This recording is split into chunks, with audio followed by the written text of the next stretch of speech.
I wanted to talk about one of my favorite things, which is transactional versus transformational leadership. This is quite a big topic, and it's something I've explored in quite a lot of depth. I could go through so much theory, but what I'd like to do is just share some of the broad findings. So if you haven't heard of this concept before, it is a bit of a tension in leadership. So transactional leadership is very much around process. It's very much around numbers, statistics, key performance indicators, so your KPIs or your OKRs, another word you'll hear often, which is your objectives and key results. So these are all very metric centric. So it's all about how are you creating output? How are you getting things done? Are you writing your reports? Are you meeting your deadlines? How many sales have you got? How many people have you got? How often are they working?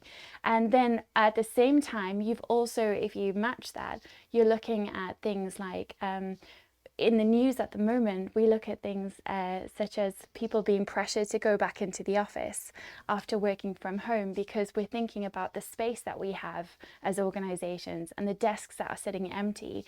And so you can definitely see that transactional leadership around numbers and people, and it's quite cold and it can be very distant in terms of there's not a lot of emotion there. So that is one particular style of leadership, and it's so valuable, it's so important. It is something that helps us to meet our targets, it helps us to grow our revenue, but it can also, on the negative side, be very cold and distant, and it can mean that you do prioritize the needs of your shareholders or your board of directors than your team and your staff. On the other side, you have transformational leadership. So this is where you usually have someone who's very people orientated, and that's all about our people. Are our people okay? What do they need? Do they need training? Do they need support? Do they need some coaching or mentoring or free access to counseling? What occupational health support is in place? Do they feel like they're getting something from work? So that will be very much about training, advising, things like group forums or working groups or working together on projects. So it's very collaborative.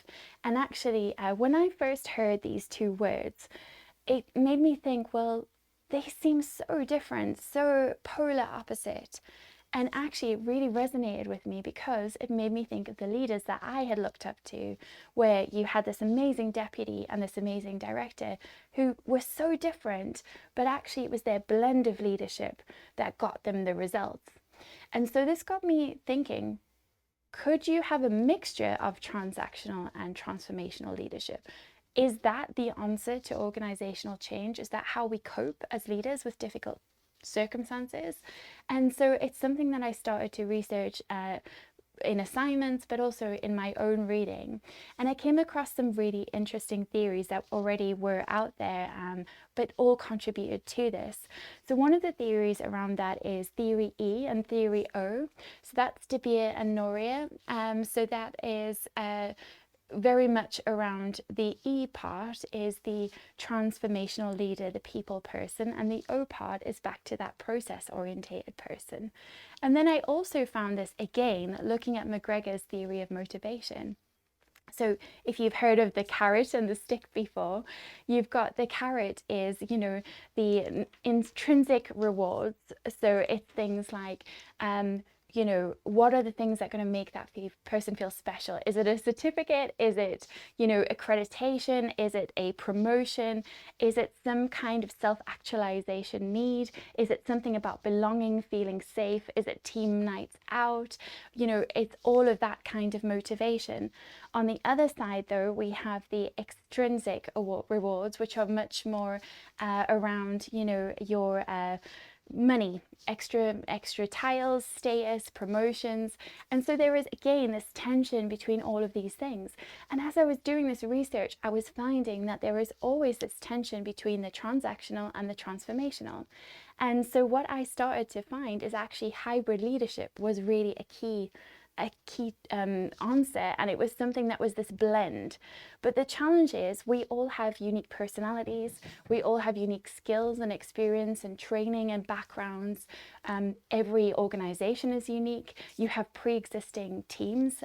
You've got people who are responding to change in their own ways. You've got all kinds of historic things to deal with when you're doing an organizational change delivery. So how are you going to deal with all of that?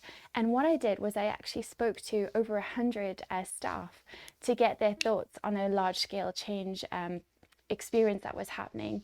And what fascinated me was the difference in personalities and the way they responded to change.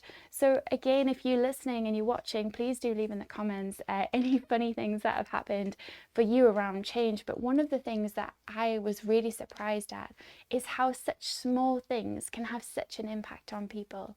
You have sometimes people getting upset if they are moved from one desk to another, if they can't access if the sandwich shop that used to be in their office doesn't run anymore, or it's not open, they don't know where to go and buy their sandwiches.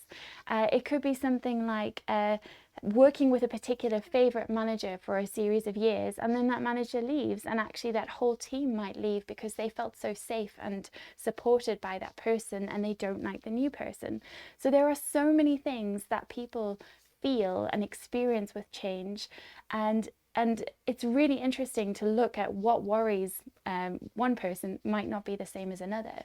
So when we are creating change programs, there is a lot to be done around fostering that change and creating that space, actually a psychologically safe space for change.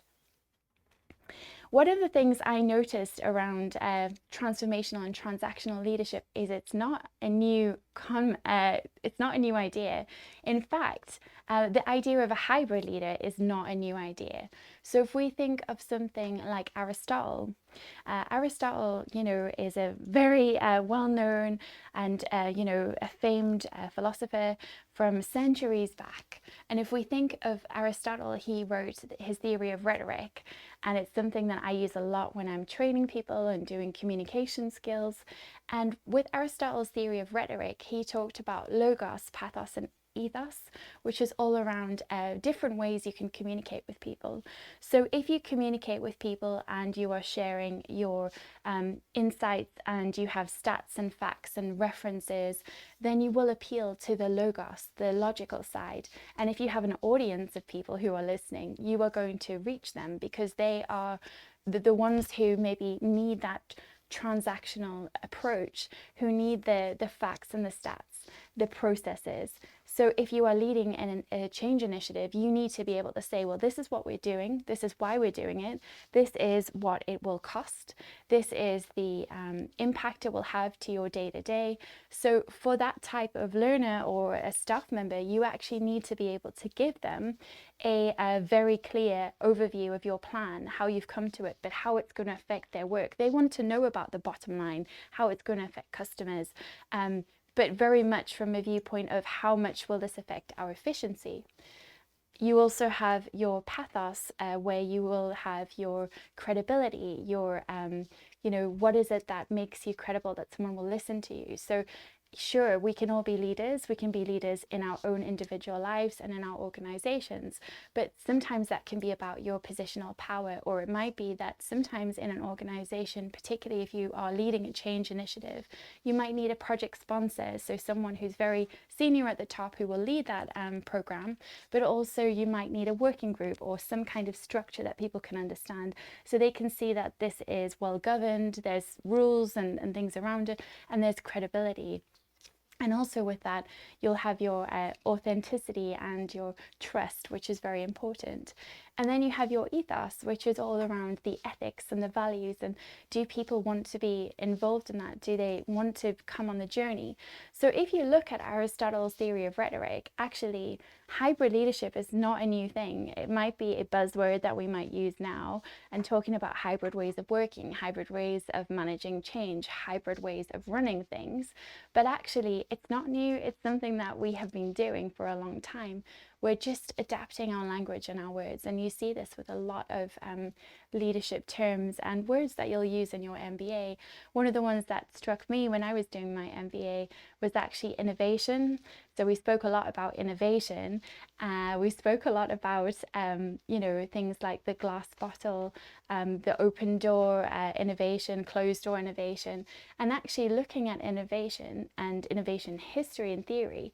It's been happening for centuries. We just have been using different words, and that's a really exciting thing. So I think it's really important to look back and think about some of these things. How do we actually grow as leaders, and can you have that mix? Can you have that transactional and transformational styles of leadership? And I absolutely agree that you can.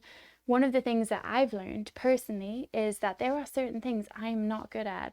There are certain things that I can do, but they take me a really long time.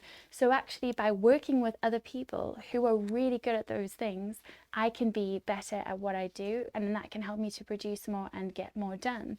And so one thing I would like to argue for anyone listening is, if you are in a leadership position, or you have an organizational change project you're working on, actually having different people with different skills is so important, to have that diversity of thought, because with diversity of thinking you have that catalyst for innovation, you have that conflict, and it will create conflict, change always does, but it means that you can have the needs of your different types of staff met, as well as your needs of your organization, and it gives you a much more blended and balanced approach to your change programs.